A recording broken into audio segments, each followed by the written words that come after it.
네, 어서 오세요. 재벌 회장님하고 노동자가 똑같이 생각하지 않죠? 같은 사람이라 그래도 페미니스트와 보통 여성은 똑같지 않습니다. 같은 여성이라고 하더라도 이성과 감정이 크게 분리된 집단이죠. 이걸 서로 같다고 생각하면 병적인 판단이 나오죠. 응? 예를 들면 남녀 적대를 불러일으키는 게 페미니즘인데 페미니즘에 대해서 뭐라 그러면 남녀 적대를 부추긴다고 적반하장되던다고요?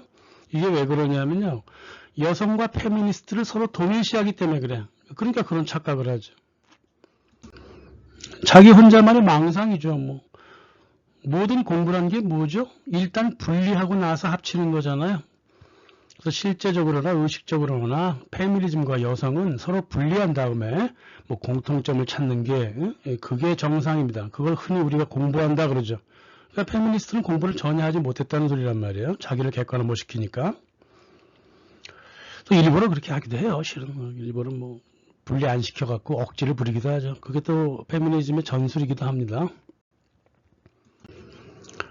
페미니스트들이 잊을만 하면 튀어나오고 숨길만 하면 또 숨겨지지 않고 그게 이제 급진 젠더 페미니즘의 그 칼 마르크스, 발레리 솔라나스가 있습니다. 창보 출신이고요. 정신병원을 들락날락했고요. 남자는 되게 좋아했어요. 근데 어린 시절부터 남자들한테 거부를 많이 당해갖고 상처를 많았고 결국 창부로 살았죠. 이 솔라나스가 그 남성 혐오라고 하는 거를 페미니즘의 뿌리로 만들어버린 칼 마르크스예요. 모든 급진 페미니즘의 어머니죠. 1967년 남성 거세협회라는 걸 만들었어. 무섭죠. 남성을 거세해서 말살시키자 그 말이에요. 길거리에서 팔았습니다. 자기 혼자 쓰고. 근데 지나가던 그 출판사 사장이 딱 보고 야 이거 장사 될 것 같은데 그래갖고 출판사에서 출간을 해줬거든요. 내용을 보니까 완전 농담거리고 헛소리예요. 근데 되게 재밌단 말이야. 그래갖고 이 팔릴 것 같아갖고 출간해줬어요. 편집장이 인터뷰에서 직접 자기 입으로 그렇게 얘기했습니다. 농담거리였다고 다들. 예를 하나만 들어볼까요? 남성은 평생 여자가 되고 싶어 한다. 그러니까 끊임없이 여성들과 사귀고 결혼했다. 남자는 마마보이다 원래부터. 엄마가 되고 싶었지만 그렇게 못하니까 엄마로 위장해서 가부장 사회를 만든 것이다. 네, 정신병자 맞죠? 맞아요.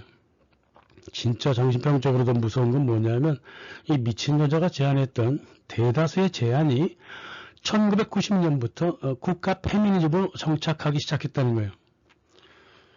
여러분들도 이제 다들 아시겠죠? 이게 우리 사회가요, 한국뿐만 아니라 미국도 그렇고 다 유럽은 더 말할 것도 없고 뭔가 엉망진창이죠, 그죠? 나라 자체가 사람들 정신도 그렇고 미디어도 그렇고 이게 이제 그 원인을 줬던 게 이 솔라나스, 발레리 솔라나스의 그 남성 거세 문화를 국가 정책으로 한 30년, 짧아도 20년 이어왔기 때문입니다.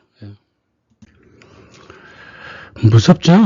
남성 거세 협회랍니다. 그 1967년에 자기가 들락날락거렸던 정신병원에서 쓴 글이 분명한데 이 책이 한 40페이지인가 50페이지인가 그래요. 제가 디지털로 읽었기 때문에 페이지가 기억이 안 나는데 첫 페이지에 모든 게 다 요약되어 있어요. 같은 말을 계속 반복해요. 이거 정신병자 맞다고요, 이게. 근데요, 뭔가 직관은 뛰어나요. 보통 정신병자들은 직관이 좀 뛰어나거든요. 이 정신적으로 좀 뭔가 발달한 게 있어요, 직관이요. 자기의 개인 사정뿐만 아니라 1970년대 앞으로 나아갈 급진 페미니즘의 기본적인 의식을 다 캐치했다고.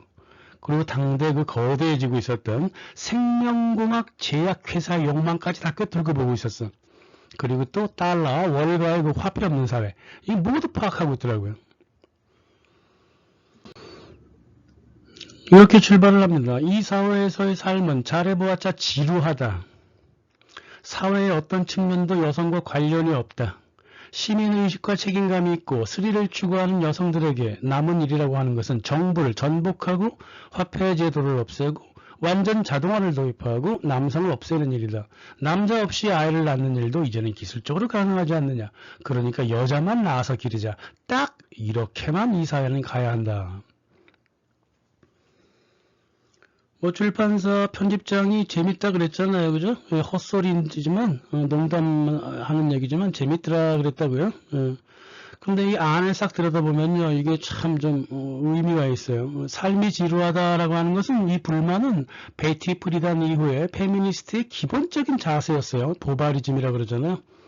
베티 프리단이 자기 여성성의 신학에 적어놨다고요. 남편하고 자식 말고 뭐 또 없나? 아이, 이랬다고요. 스릴 있게 살고 싶었다 그랬습니다. 그래서 따분한 삶을 대신하는 그 스릴 있는 뭘 선택을 해야겠다. 이제 페미니즘인데요. 이 독신으로 살아왔던 솔라나스도 마찬가지예요. 정부를 전복하겠다는데 이게 민족국가를 폐지시키자는 이 말과 딱 이어진다고요.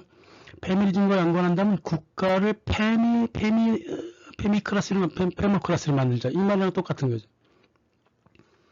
독신으로 홀로 돈을 벌려고 창부도 했기 때문에 화폐제도 자체를 없애면 좋겠다. 이렇게 발상을 했고, 참 애교스럽고 사춘기적인 발상이지만 이게 나중에는 무섭게 구체화되거든. 이게 공산주의 프로젝트잖아요. 이게 게다가 또 자기 몸뚱이 움직이기 싫으니까 삶의 전 영역을 자동화, 오토마시온 시켜가지고 여성들이 편안한 삶을 사는 세계를 만들자 해서 스마트 시티를 꿈꾸고 있는 거죠. 자, 민족국가를 전복하고 페모크라시를 만들자. 디지털 통화 혹은 기본소득제 혹은 화폐 없는 세상을 만들자. 스마트 사회를 만들자. 15분 도시 만들자. 남성성을 제거해서 웬만한 것들 다 여성화 시켜갖고 중성화 시켜가지고 AI 시대를 열자 이거예요. 딴 게 아니라.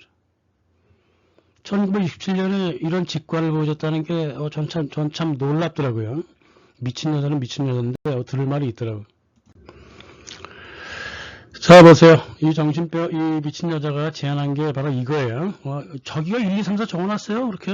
뭐 여기 화면에 나온 거는 뭐 정확하게 거기에 맞는 숫자는 아니지만 1, 2, 3, 4, 5 이렇게 또박또박 적어놨더라고. 성교는 남자끼리 하라 그랬어요. 동성애. 일은 남자가 하고 여자는 놀겠다 그랬습니다. 직장 페미니즘. 돈이 여자를 통제하니까 화폐를 없애자. 단일통화. 이게 점이잖아요. 그죠? 부성인은 쓸모없고 남성도 쓸모없다. 남성성을 거세해버리자. 뭐 제목 자체가 남성 거세 아니야. 가족을 말하지 말고 개인을 말하자. 이기주의, 개인주의, 가족 파괴를 얘기하는 것이고. 철학, 종교, 도덕 모두 섹스에 기반하자. 이거 음란마귀 페미니즘, 급진 페미니즘, 젠더 페미니즘 기본 철학을 이루고 있죠. 이 포르노 페미니즘. 지적 대화는 남성의 것이니까 지적인 대화하지 말고 여성적으로 감성적으로 대화하자. 이게 포스트 모더니즘과 감성 지상주의 아니에요. 이성의 사랑이 아니랍니다. 동성의 우정이 바로 사랑이래. 그래서 이성의 파괴. 자, 보세요. 제 말이 들렸습니까?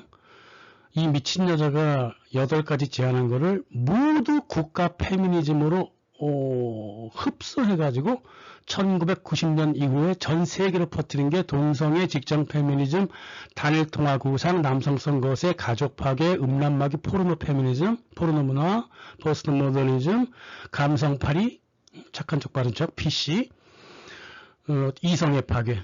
이 모든 게 다 이 여자 혼자 머릿속으로 만들어낸 거다 그 말이죠. 모르겠어요. 얼마나 뒤에서 무슨 일이 벌어졌는지 진짜 모르겠어요. 이 발레리 솔라노스가요, 포드 재단이라든가 CIA 하순이다, 뭐 이런 증거 어디에도 없어요. 게다가 페미니스트 아니에요, 이 여자. 페미니스트 어디 단체에 가입한 증거도 없고 아무것도 없어요. 이 발레리 솔라노스의 선언문이 유명해진 게 동기가 따로 있습니다. 앤디 오홀을 찾아가서 총으로 3방인가 4방을 갈겼거든요. 이 솔라노스가 벌써 이제 앤디 오홀 영화에 조금 출연도 하고요. 대본도 주고받고 그러다가 뭔가 망상에 걸려갖고 앤디 오홀이 자기한테 돈도 안 주고 몰래 자기 대본을 자기 영화 만드는데 써먹었다고 망상을 해가지고 돈 달라 그러면서 찾아가서 총으로 쐈다고 담낭에 총을 맞았단 말이에요. 그러면서 이제 경찰이 쫓아와서 잡혔거든요. 수갑을 딱 차면서 뭐라 그랬냐면 앤디 오홀이 내 인생을 망쳤다. 참 허망한 자기만의 어떤 망상에 빠져가지고 남자 탓을 이제 시작을 한 거죠. 시작이 아니지. 벌써 선언문 쓴 지 한 1년 지나서 이런 짓을 했다고. 근데 미국 문화라는 게 하도 이상하잖아요. 무슨 짓을 하든 간에 일단 사람들 입소문만 나면 모두 긍정적인 스타로 변해버린다고. 그래서 앤디 워홀 총격 사건 때문에 이 솔라나스의 선언문이 급물살을 타면서 대대적으로 출간이 되었고요. 유명해졌고 미국 전 대중 미디어가 날뛰면서 특정으로 사건을 알렸고 출판사 신문 난리 났었고요. 너도 나도 발레리 솔라나스의 그 남성 거세 선언문을 실어 날랐다고.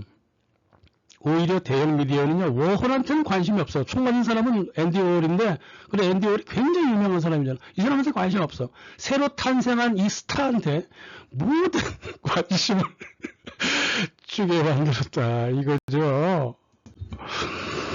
참, 미국이라는 나라, 재밌는 나라예요. 이 워홀도 이게 자업자득이죠, 뭐. 워홀이 그랬잖아, 앤디 워홀이. 우리 시대는 누구나 아무것도 아닌 길거리 가는 보통 사람이라 하더라도 뭔가 동기만 하나 있으면 하루아침에 유명 스타가 될 수 있다 그랬잖아. 그게 바로 미국이라 그랬잖아요. 그 자기 말 그대로 된 거네. 게다가 이 선언문이 말이야. 선언문이 40페이지 정도밖에 안 돼요. 그리고 문장 수준도 중학생 수준이에요. 그 잘 읽힌단 말이야. 근데 어휘력은 또 있어. 어휘력은 또 상당한 수준이더라고. 그러니까 이 책을 이 어처구니 없는 농담거리를 두고 고등교육을 받았다는 여성들이 진지하게 토론을 해 나갔습니다. 이게 미국식 학문 방식이 이래서 그래요. 앤디 워홀은 담낭 부근에 총상을 받아가지고 평생 코르셋을 차고 살았어요. 코르셋을 벗어 던지자는 여성들이 남자한테 코르셋을 채운 거야. 아유, 창피하게 쓰리. 앤디 워홀이 총상 때문에 20년 내내 코르셋 차고 다녔어. 그러다가 심장 부정맥으로 58생 가지고 왔죠. 아무튼 이렇게 어처구니 없는 주제라고 하더라도 대중 미디어만 타면 갑자기 위대해지는 아주 미국식 그 아메리칸 히로가 되는 거다 그 말이에요.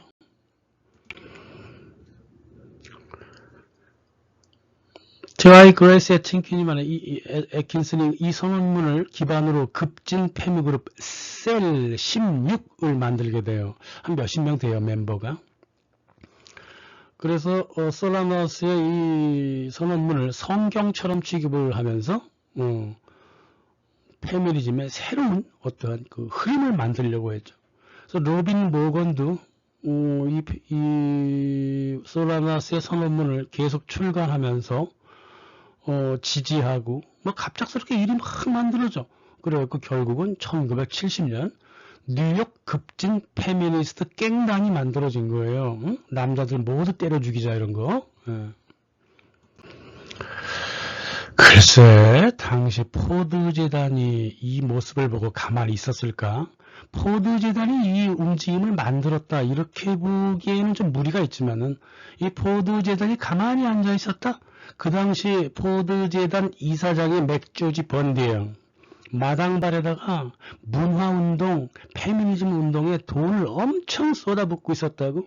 근데 이렇게 지금 움직임이 발레리 솔라나스 앤디 워홀 총격 사건부터 그 남성 거세 선언문 나타나고 출간되고 전 미국 미디어가 난리를 치고 있고 T.A. 그레이스 애킨슨하고 뭐 로빈 모건 모두 움직이고 있는데 폴가 가만히 있었을까?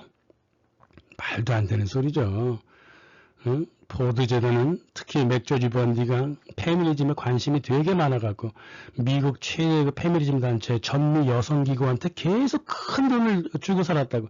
그때 해필 뉴욕 전미 여성기구 National Organization for Women 회장님께서 누구였냐면 T. 그레이스 애킨슨이었어. 이 T. 그레이스 애킨슨이 발레리 솔라나스의 선언문을 성경처럼 여겼는데 그 돈이 그리로 안 들어갔을까? 당연히 들어갔죠. 그래서 이 그레이스 애킨슨이 이제 솔라나스 선언문을 통해 갖고 페미니즘을 급진화시키려고 했다가 이 전미 여성기구 일반 회원들이 반대를 했다고. 저런 정신병 같은 거를 어떻게 페미니즘이 만들어지냐.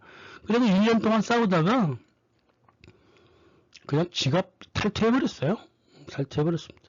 근데 아니나 다를까 1년도 채 안 돼갖고 뉴욕 급진 여성 갱단이 솔라나스의 제안을 받아들이면서 급진 페미니즘의 출발을 알렸죠. 그래갖고 솔라나스의 그 전체 제안이 하나도 빠짐없이 신자유주의와 함께 1990년대에 본격적으로 광풍이 불기 시작했던 거죠. 우리 사회가 왜 이렇게 개판이 되었는지 좀 그거 설명하는 거예요, 부분적으로. 그리고 누구 책임인지도 설명하는 거예요. 서평도 나오고 그랬죠. 그래서 그때 그랬어요. 뭐 애트킨슨이 움직이기 전에 1970년 뉴욕 급진 페미니스트 단체가 나오기 이미 전부터 미국에서 아주 급진적인 페미니즘이 선언되었다라고 이미 다 얘기를 하고 있었어요. 나중에 평가도 다 똑같았고 그 당시 대다수 지식사회도 그렇게 얘기를 하고 있었다고. 그래서 페미니즘이 갑자기 급발진을 했다라든가 뭐 미국 급진 페미니즘이 선언이 되었다라든가 뭐 그랬던 거죠. 그래서 유럽 공산당 뒤에는 마르크스라고 하는 시조가 있잖아요. 급진 페미니즘의 그 시조는 발레리 솔라나스였다 이거죠. 차이가 있다면 마르크스는 그래도 지적 체계를 지녀가지고 뭐 자본론이라든가 이런 거 썼지만 발레리 솔라나스는 그냥 조롱, 패러디, 농담거리만 써놨다고 말이야. 그게 급진 페미니즘의 기본 철학이 됐다. 당시 서평을 좀 볼까요? 뭐 사람 이름은 빼겠습니다. 다 유명한 페미니스트에다가 유명한 그래도 언론계 윗대가리에 있었던 여자들이에요. 한 사람 빼고 다 여자예요. 저 제일 밑에 그 폴 크레스너 빼고 다 여자. 남성의 눈으로 페미니즘을 본다고? 그런 소리 하면 안 됩니다. 우리 영상은 남성의 눈으로 페미니즘을 본 적 한 번도 없어요. 다 여성의 눈으로만 봤습니다. 남성에 대한 조롱이다. 프로이트의 쓰레기 풍자, 진지함이 하나도 없는 공상과학, 페미니스트 폭력 헌장, 히스테리, 살인의 감수성, 무질서의 세계관, 뭐 단순한 남성 혐오, 대단한 풍자다. 하지만 매우 웃긴다. 그 남자 저기 딱 한 번 이렇게 얘기해서 정신병적인 종교 활동 같다 그랬다고. 자, 이 조롱이고 패러디고 히스테리고 공상과학 소설이 국가 정책으로 만들어졌다는 게 지금 중요한 겁니다. 저국적 기업하고 포드 재단이 수입했습니다. 이게 웬 떡이냐? 하지만 대다수 미국 여성들은 받아들이지 않을 것이다. 하지만 밀어붙였어. 왜냐하면 자기네들의 생명공학 정책, 일반 정책과 발레리 솔라나스의 선언문이 거의 똑같았기 때문에 그래요. 그래서 이걸 가지고 국가 페미니즘으로 만들어버린 거예요. 그리고 나서 2000년 이후 똑같은 기준을 가지고 전 세계에 퍼뜨리게 된 거죠. 물론 이 정도의 사회적인 충격 없이 남녀를 중성적으로 만든다는 프로젝트가 가능하지 않았겠죠. 그래서 아무리 어처구니 없는 한 미친 여자의 제안이 국가 페미니즘의 토대가 됐다. 이 아이러니한 사회를 이해해 보시기 바랍니다. 감사합니다.